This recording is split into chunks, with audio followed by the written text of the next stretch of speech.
In this video, I'm going to show you how to create the text that you see on the screen in front of you now. Does it look difficult? Actually, it's very simple to do, and it only takes just maybe 30 seconds at the most to get beautiful text like this. You know, this is another way that you can create beautiful or appealing thumbnails for your viewers, is throw in some of this cool looking text like this to grab their attention. And all I have done here is I actually used a photo to get this, to get that particular. And I was going to what I was going to do is show you the photo. And right here's the background. You see, I just got it turned off, but this is what we ended up with. And if we wanted to, now we could save this, put it on a holiday card, or put it on a thumbnail and use it, and it looks awesome. So what I'm going to do is I'm going to go ahead and I'm going to turn off or delete some of this stuff that we don't need, and we're going to actually start from scratch.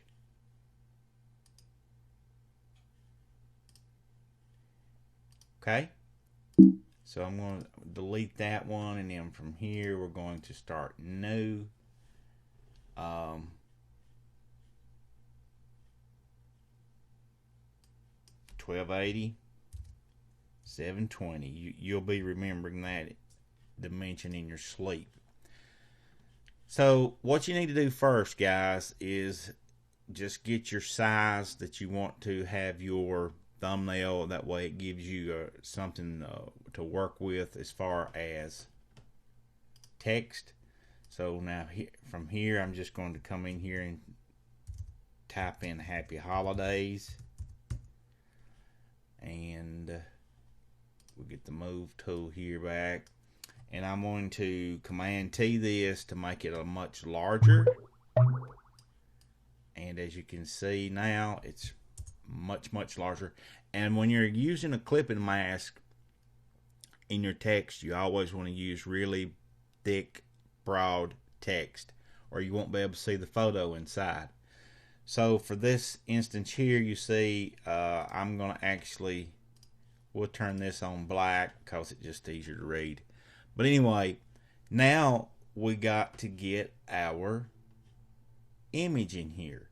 So here's the background that I want to use right here, and I'm just going to drag it in and drop it like I did before, and we can position this once we get everything in sync.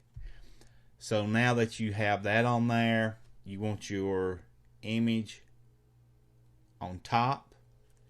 So once you have that done, just put your mouse between the two. Here's the image and the text, and hold down Option Alt and hit click, and that quick and easy you see that text that you have. Now another thing you need to do, you need to dress it up just a little bit. We aren't finished yet. You can put your mouse here and highlight that and get your move tool, and you can drag that photo around to position the inside of it to wherever you want the snow, the mountains, or anything like that. I'll leave it back right there. Now I'm going to click back on the text, and we're going to go to the blend option, and I'm going to add contour. It gives it a three-dimensional look. I'm going to add some stroke, and I'm going to add some drop shadow. Now when you add your drop shadow, you're probably going to have to change a few things here. Distance, okay, and I'm going to even change the angle because I want it to have an angle from the left, going to the left, okay. And as you can see, there's that distance. You can make it very big if you want, but I prefer like that, and then add a little bit of a spread. And you can even go a bit further if you wanted to add some different contour. You see here, you can just click through these and find one that you like best. That one there looks pretty fair. Okay, we'll leave it like that right there. Let's see what satin adds to it. It's just too dark. But for the most part, guys, right there is the holiday text. Then all you would have to do is just go up here to your file. First, you need to click OK. Then go to File, and you would want to click Save for Web. And then just save it. And you would probably want to turn this background off. That way you wouldn't have that to deal with. It would just give you the transparent background, and then that way you could add your text wherever you wanted it and wouldn't have that white background to deal with later on. That's how you use a clipping mask.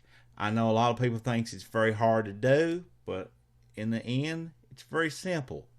So guys, with these few techniques I have shared with you in this course, you can use Photoshop to do so many things.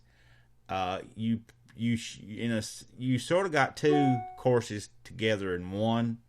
You got a Photoshop class and you got a thumbnail course together. So you're getting a sort of a package deal here. So I hope you enjoyed it. Don't forget to leave that review. It really helps me.